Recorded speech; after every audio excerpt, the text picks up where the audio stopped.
کہ جو یہ ثابت کرنے کی کوشش کرتے ہیں کہ یہ بلا وجہ شیعہ ذاکرین کا بنایا ہوا منصوبہ ہے اور ان کا بنایا ہوا عقیدہ ہے کہ جو یہ شیعوں کے ذہنوں میں ڈالنا چاہتے ہیں. ہم ان کے ذہنوں میں کچھ نہیں ڈالنا چاہتے ہیں. جو آپ کے بزرگوں نے کیا ہے اور جو ہمارے اماموں نے کیا ہے ہم وہ بیان کرنا چاہتے ہیں.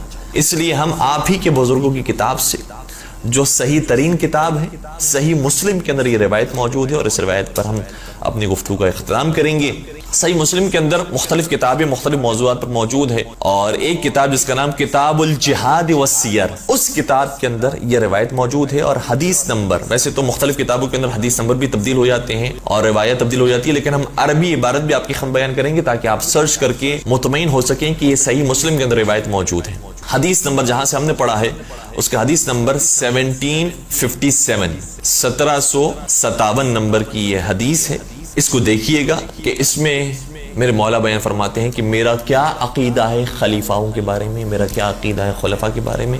اور اگر مطمئن نہ ہو تو پھر صحیح بخاری کی وہ روایت بھی موجود ہے کہ حضرت فاطمہ زہرا سلام علیہا بنت رسول خاتون جنت کا کیا عقیدہ تھا خلیفہ کے بارے میں. روایت کو ہم کوٹ کر رہے ہیں کہ ایک دن خلیفہ ثانی مولا علی کی خدمت میں آئے. مولا علی کے ساتھ جناب عباس جو ان کے چچا ہوتے ہیں وہ بھی موجود تھے. خلیفہ اگر کہنے لگے کہ اے علی اور اے عباس، تم دونوں وہ ہو کہ جب پہلے خلیفہ بنے تھے تو تم دونوں ان کو رأیتماہ کاذبا آثما غادرا خائنا، تم دونوں اس پہلے خلیفہ کو کاذبا جھوٹا سمجھتے تھے، آثما گنہگار سمجھتے تھے، غادرا یا خائنا دونوں لفظ موجود ہیں، اور دھوکے باز سمجھتے تھے اور خیانتکار سمجھتے تھے.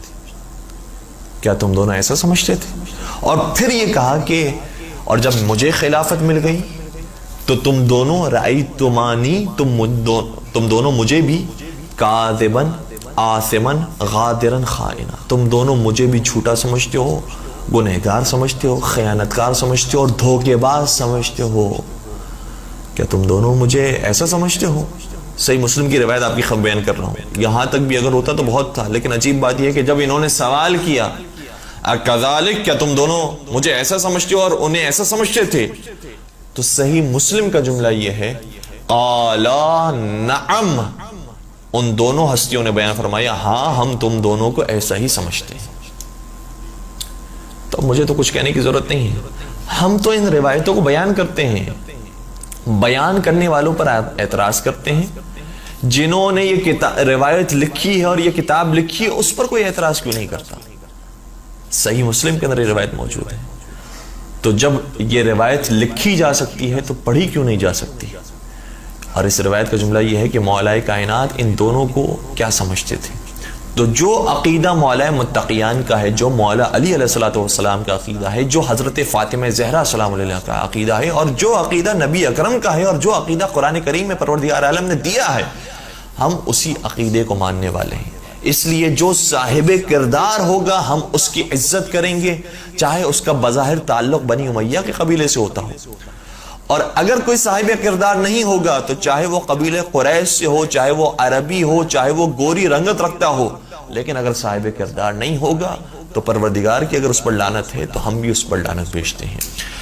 بس پروردگار سے دعا کرتے ہیں کہ انشاءاللہ پروردگار ہمیں دین کو صحیح طریقے سے سمجھنے کی توفیق عطا فرمائے، قرآن کو، اہل بیت کو سمجھنے کی توفیق عطا فرمائے، اور قرآن اور اہل بیت کے دامن سے ہمیشہ متمسک رہنے کی توفیق عطا فرمائے، اور حضرت حجت ابن الحسن کے ظہور میں تعجیل فرمائے، اور ان کے اعوان و انصار میں ہم سب کا نام شامل فرمائے.